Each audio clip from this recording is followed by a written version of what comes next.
बंसीपुर नाम का एक गांव था जहां साल भर से मौसम के खराब होने के कारण बिजली नहीं आती थी। बंसीपुर गांव कभी उजाले के नाम से जाना जाता था, पर आज उस गांव में चारों तरफ अंधेरा छाया हुआ था। ऐसे मानो जैसे सभी लोग बरसों पुराने बिना बिजली के जमाने में जी रहे थे। ऐसे ही एक दिन गांव की सारी औरतें कुएं पर से पानी लाकर अपनी सारी जरूरत को पूरा करती थी। ऐसे ही एक दिन आहा, थक गई रे, मैं तो साल भर से इस कुएं से पानी खींचते हुए परेशान हो गई। अब ना खींचता मुझसे इस कुएं से पानी, मेरे तो कमर में दर्द रहने लगा। अब दर्द हो या कुछ भी हो बहन, घर के काम तो सारे करने ही पड़ेंगे। ये भी कुआं है जिसको एक साल पहले कोई देखता तक नहीं था, और आज देख लो इस कुएं की कितनी अहमियत है। सही कह रही हूँ बहन, जब से गांव की बिजली गई है इस कुएं ने अपनी अहमियत बता दी है, और बिजली न आने से सारी बिजली से चलने वाली चीज बंद पड़ी है। बस काम में आ रहा है तो बस ये कुआं। काश उस दिन गांव में वो तेज तूफान और आंधी ना आई होती जिस वजह से तार टूटकर बिजली का ट्रांसफार्मर ना पुकता, तो आज हमारे गांव में भी बिजली होती। ऐसे सब मिलकर अपने बिना बिजली वाले गांव की दुख दर्द पीड़ा एक दूसरे को सुनाने लगती हैं, और कुछ देर बाद सब अपने घर चली जाती हैं। एक दिन नंदिनी कुएं से पानी लाकर घर पर कपड़े धो रही थी, तभी खुद से कहती है, हे भगवान, इस गर्मी में तो पूरे शरीर का पानी ही निचोड़ जाता है। पहले कुएं से पानी खींच कर लाओ और फिर हाथ से कपड़े धो। क्या फायदा दहेज में वॉशिंग मशीन मिलने का, इसको तो अब मैं बेच ही दूंगी। ऐसे ही एक दिन अंजना गर्मी में हाथ के पंखे से हवा कर रही थी, तभी अंजना अपनी सास से कहती है, आहा, गर्मी, किस काम का ये एसी जब देखो बंद पड़ा रहता है। इसे उतरवा कर बिकवा देना बहू, बिना बिजली के गांव में इस एसी का कोई मोल नहीं है। ऐसे ही एक दिन शाम होते ही सारे गांव में गुप्त अंधेरा छा गया था, और गांव के सभी आदमी शाम को दिन ढलने से पहले ही काम पर से अपने अपने घर वापस से आ जाते हैं, क्योंकि पूरे गांव में लाइट न होने की वजह से पूरे गांव में घुप अंधेरा हो जाता है, जिससे पास खड़ा इंसान भी नहीं दिखता था। तभी रात को सुनील अपनी पत्नी से कहता है, माला, अंधेरा काफी हो गया और पास के सभी लोगों के भी दरवाजे बंद हो गए। तुम भी घर का दरवाजा लगा दो, मैं ऊपर छत पर बिस्तर कर लेता हूँ। अंधेरा होते ही सभी गांव के लोग अपने अपने घर के दरवाजे लगा लेते थे, और माला भी अपने घर का दरवाजा लगाकर मोमबत्ती के उजाले में छत पर चली जाती है, फिर बिस्तर पर जाकर लेट जाती है। जैसे ही माला की आंख लगती है तभी माला को अपने घर के दरवाजे के बजने की आवाज आती है। उसी वक्त माला अपने पति सुनील को जगाकर कहती है, अजीब, इतनी रात को हमारे घर पर कौन आया होगा? मैं देख कर आता हूँ। इतने में पड़ोस में छत पर लेटा हुआ एक आदमी कहता है, अरे अरे सुनील भैया, रात को इस वक्त दरवाजा बिल्कुल मत खोलना, ये कोई डाकू या चोर होगा। रात को अब हमारे गांव में चोर लुटेरे भी आने लगे हैं।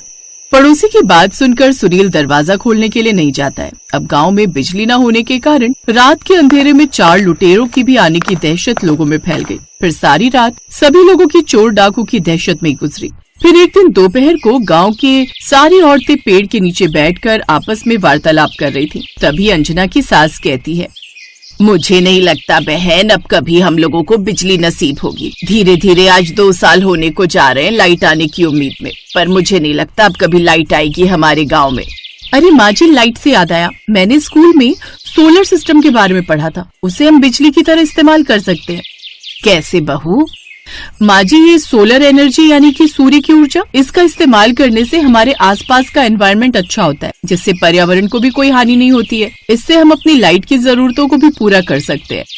अगर कोई ऐसी चीज है जिससे हम अपने घर में लाइट की सुविधा कर सकते हैं, तो तुमने हमें पहले क्यों नहीं बताया अंजना? कैसे आएगी ये सोलर एनर्जी हमारे गाँव में?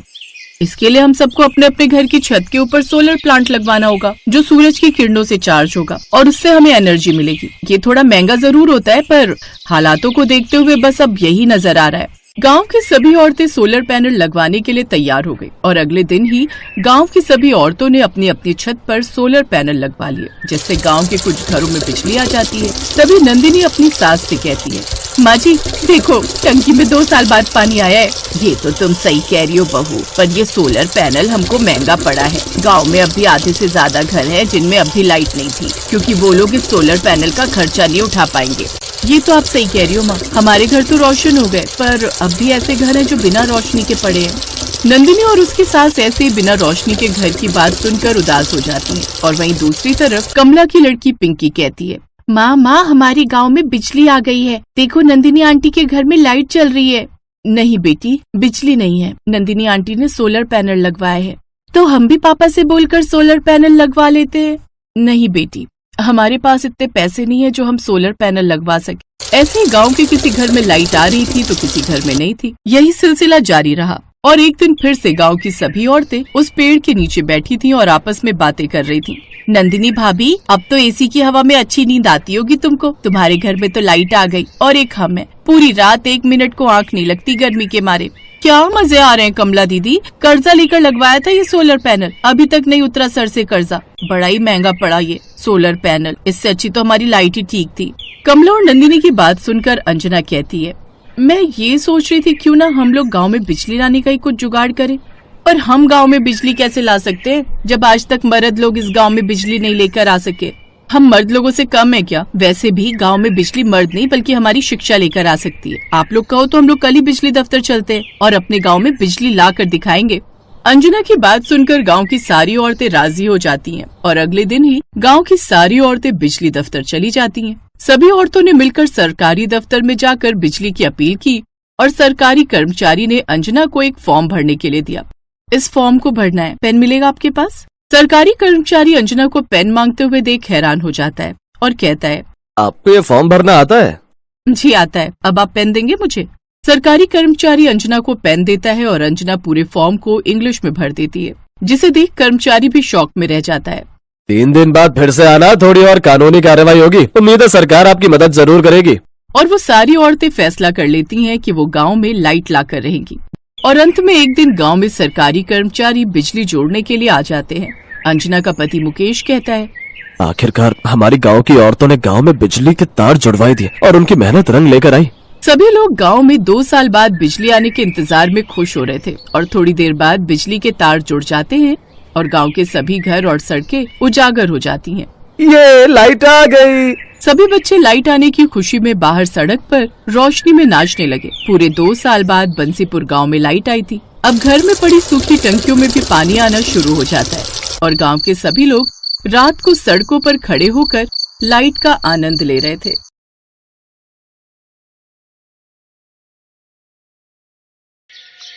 माँ जी, मैं जल्दी से कपड़े धोकर आ जाती हूँ, नहीं तो भीड़ लग जाएगी नल पर। बहू भरी गर्मी में कहाँ जाएगी कपड़े धोने? मुझे तो डर है कहीं तू बीमार न पड़ जाए। माँ जी आप जाने दो मुझे कपड़े धोने, नहीं तो फिर शांति आंटी की बहू पूरे कुनबे के कपड़े लेकर धोने बैठ जाएगी, जिससे शाम तक नंबर नहीं आएगा। ठीक है तेरी मर्जी, चली जा कपड़े धोने।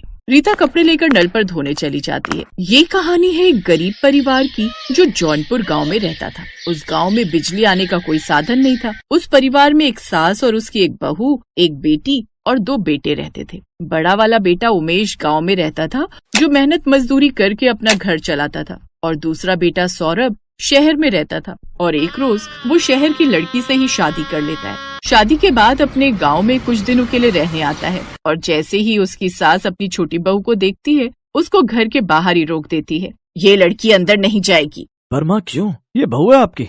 तुमने शादी करने से पहले अपनी माँ को एक बार भी बताना जरूरी नहीं समझा। माना माँ मेरी गलती है, पर मुझे माफ कर दो। कमला अपनी बेटी की खुशी के लिए रिंकी को अंदर बुलाती है और उसे अपनी बहू स्वीकारती है। थोड़ी देर बाद जब रात होने लगती है तो सारे गांव में लाइट की जगह मिट्टी के दिए जलने लगते हैं, जिसे देखकर रिंकी अपनी सास से बोलती है, माँ जी ये गांव के किसी भी घर में और हमारे घर में लाइट क्यों नहीं जल रही है? बहू लाइट? हमारे गांव में बिजली नाम की तो कोई चीज ही नहीं है जो लाइट जलेगी। हम सभी लोग अपने कामों को दिन ढलने से पहले ही निपटा लेते हैं और रात दिए जलाकर काटते हैं। क्या? ये क्या कह रही हो माँ जी आप? इतनी भयंकर गर्मी में वो भी बिना लाइट के कैसे रहती हो आप? रिंकी अपनी सास की बात को सुनकर बुरी तरह से चौंक गई और उसको यकीन नहीं हुआ कि यहाँ इस गांव में लाइट नहीं है। फिर आधी रात को रिंकी अपने पति को जगाती है।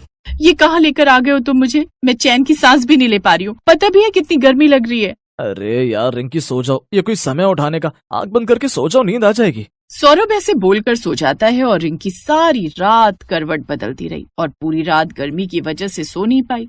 पूरा घर कैसे खर्राटे मारकर सो रहा है भरी गर्मी में। इंसान ही है ना ये सब। हे भगवान तुमने मुझे कहाँ लाकर पटक दिया। फिर अगले दिन वो अपनी सास से कहती है, माँ जी मैं सारी रात नहीं सो पाई हूँ इस गर्मी में, अब तो नहाकर ही ठंडक मिलेगी मुझे। माँ जी पानी कहाँ पर रखा है? नहाने जाना है मुझे। छोटी बहू अगर तुमको नहाना है तो हैंडपंप के नल से पानी खींच कर ले आओ और नहा लो। अपनी ननद के साथ चली जाओ, हम सब भी ऐसे ही नहाते हैं। ये सुनकर रिंकी हैरान हो जाती है और मन ही मन कहती है, हे भगवान, ये कहाँ आकर फंस गई मैं। यहाँ से अच्छा तो मेरा शहर था जहाँ शावर खोलो और जितना मन करे नहाओ। थोड़ी देर बाद रिंकी नल से पानी भरकर लाती और तब आकर नहाती है। ऐसे ही धीरे धीरे रिंकी को गांव में आए हुए 3 दिन बीत गए। एक दिन रिंकी की जेठानी रीता खाना बना रही होती है और रिंकी से कहती है, सुनो देवरानी जी, जरा ये मसाला पीस कर देना। हाँ जेठानी जी, क्यों नहीं, मिक्सी कहाँ पर है? अरे देवरानी जी, आप भी कैसी बात करती हैं? हम लोग तो सिलबट्टे पर मसाला पीसते हैं। ये क्या होता है जेठानी जी? ये बिना लाइट के चलने वाला जुगाड़ है देवरानी जी। इस सिलबट्टे पर पिसे मसाले की सब्जी भी एकदम दमदार बनती है। जब रिंकी रीता को मसाले पीसते हुए देखती है कि ये क्या आफत है, पत्थरों से मसाले पीसते हैं यहाँ के लोग, छी, अभी तो पता नहीं क्या क्या देखने को मिलेगा। एक रात रिंकी के पेट में अचानक दर्द हुआ जिससे उसे पोटी आने लगी, लेकिन घर में रात को पानी भी खत्म हो गया था और नल भी दूर था। माँ जी, मेरे पेट पे बहुत तेज दर्द हो रहा है और पानी भी नहीं है घर में। माँ जी कुछ करो जल्दी से। क्या माँ जी कर रही है? किसने बोला था रात को इतना ज्यादा खाने के लिए? माँ जी जल्दी करिए, निकल जाएगी नहीं तो। यही निकल जाएगी तो एक काम कर, यहीं कर दे, और नहीं तो मेरे सर पर कर दे। ना जाने किस आफत की पुड़िया को लेकर आए है हमारी छाती पर मूंग दलने। अरे सबर कर, पानी का इंतजाम कर रही हूँ। तभी रीता पड़ोस से पानी की बाल्टी लेकर जाती है और तब इसके बाद रिंकी पॉटी करके आती है। लेकिन इन सब से रिंकी अब काफी परेशान हो गई थी और वो अब अगले ही दिन अपना बैग पैक करने लगती है। सौरभ जी, इस गांव में बिजली न होने के कितने नुकसान है। बिजली के कारण घर में मोटर नहीं लग सकती, जिस कारण पानी लाने के लिए भी हमें बाहर हैंडपंप से पानी भरना पड़ता है। कल रात को मेरे साथ इमरजेंसी हो गई। अगर मान लो मेरी जगह कोई और बच्चा या बूढ़ा होता तो उसे भी यही सब परेशानियां झेलनी पड़ती। नहीं, मैंने तो बस अब तय कर लिया कि अब मैं इस घर में और नहीं रहूंगी। मैं जा रही हूँ यहाँ से। अब चलिए आप भी यहाँ से बहुत रह लिया, हम इस गाँव के ससुराल में जहाँ बिजली का नामो निशान नहीं है। एक एक दिन मेरा किश्तों में कट रहा है। यहाँ गर्मी के मारे जान निकल रही है, ना लाइट है, ना पानी है, ना एसी है। एसी तो बहुत दूर, एक पंखा तक नहीं है। कल दिन निकलते ही हम शहर चलेंगे। देखो रिंकी, यहाँ मेरे माँ बाबूजी हैं और मैं उनके पास कुछ दिनों के लिए रहने आया हूँ। तो मेरे लिए थोड़ा गर्मी बर्दाश्त नहीं कर सकती? अरे ये भी तो इंसान है। रह रहना, अगर मेरी खुशी के लिए कुछ दिन रह लोगी तो कोई पहाड़ नहीं टूट जाएगा। रिंकी पत्नी की खुशी के लिए गांव में बिना बिजली के रहना सीख जाती है और सबके साथ मिलजुल कर रहने लगती है। ऐसे ही एक हफ्ता गुजर जाता है और फिर एक दिन सुनीता, माँ जी देखो ना, मैंने कितने मन से पालक पनीर बनाया था, सब गर्मी के कारण खराब हो गया। काश भाभी हमारे गांव में भी बिजली होती तो एक फ्रिज होता जिससे ये रोज रोज का नुकसान नहीं होता। बेटी, इस गांव में कभी भी बिजली नहीं आने वाली। पूरी जिंदगी निकाल दी मैंने अपनी ऐसे ही। वहीं खड़ी रिंकी अपने परिवार की परेशानी देख मन ही मन ठान लेती है कि अब इस गांव में वो बिजली लाकर ही रहेगी। माँ जी, अब इस गांव में बिजली की सुविधा ला कर रहूंगी, जिससे इस गांव को और हम लोगों को बिजली के कारण होने वाली सारी परेशानी से छुटकारा मिल जाएगा। बस बस रहने दे बहू, तू कितने बड़े बड़े गांव के मुखिया यहाँ बिजली ना ला सके, तू बिजली लाएगी यहाँ। माँ जी, मैं आपसे और सभी गाँव वालों से वादा करती हूँ कि मैं इस गांव में बिजली ला कर रहूंगी। अब रिंकी बिजली विभाग के ऑफिस जाती है और इस बारे में इंक्वायरी करने लगती है। कितने समय से जौनपुर गांव में बिजली नहीं है, लोग यहाँ परेशान पड़े हुए, आखिर प्रशासन कर क्या रहा है? ए मैडम, प्रशासन जो मर्जी करे तो मैं इससे कहा, हमारी मर्जी नहीं देते उस गांव में बिजली, बोले क्या कर लोगी?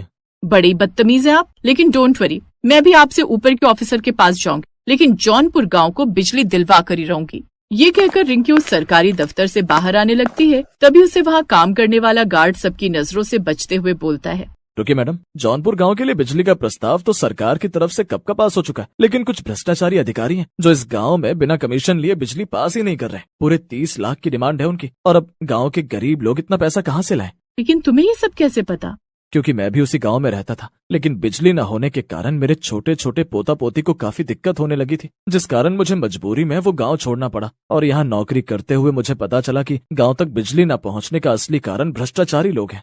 ओह, तो ये बात है। इसका मतलब भ्रष्टाचारी लोग जौनपुर गांव और बिजली के बीच रोड़ा बने हुए हैं। लेकिन अब मुझे उस रोड़े को बीच से हटाना ही होगा। आपको मेरा एक काम करना होगा। क्या आप मुझे उस अधिकारी से मिलवा सकते हैं? हाँ बिटिया, अपने गाँव की भलाई के लिए मैं कुछ भी करूँगा। रामदीन यानी कि वो गार्ड रिंकी को उस अधिकारी से मिलवा देता है। ओ, तो आप कानपुर गांव को बिजली दिलवाना चाहती हैं? ठीक है, मिल जाएगी, लेकिन इसके लिए आपको पूरे 30 लाख रुपए देने होंगे। बोलो, दे पाओगी इतनी कीमत? लेकिन ये तो साफ साफ तुम घूस मांग रहे हो। एक सरकारी अधिकारी को ये सब शोभा नहीं देता। ए ज्ञान की देवी, हमें तेरा ज्ञान नहीं सुनना। अगर देना ही चाहती है तो रिश्वत दो हमें, वो भी पूरे 30 लाख रुपए। रिंकी ने उसकी ये सब बातें अपने फोन में रिकॉर्ड कर ली थी। अब वो सीधा पुलिस के पास जाती है और उसे जेल में डलवा देती है। अब ये बात मीडिया में आग की तरह फैल जाती है, जिसके बाद जौनपुर में जल्दी से सरकार की तरफ से बिजली पहुंचा दी जाती है। रिंकी ने जैसा बोला था वैसा ही कर दिखाया। उसकी शिक्षा और ज्ञानता के कारण अब उस दिन से पूरे जौनपुर गांव में बिजली आ जाती है।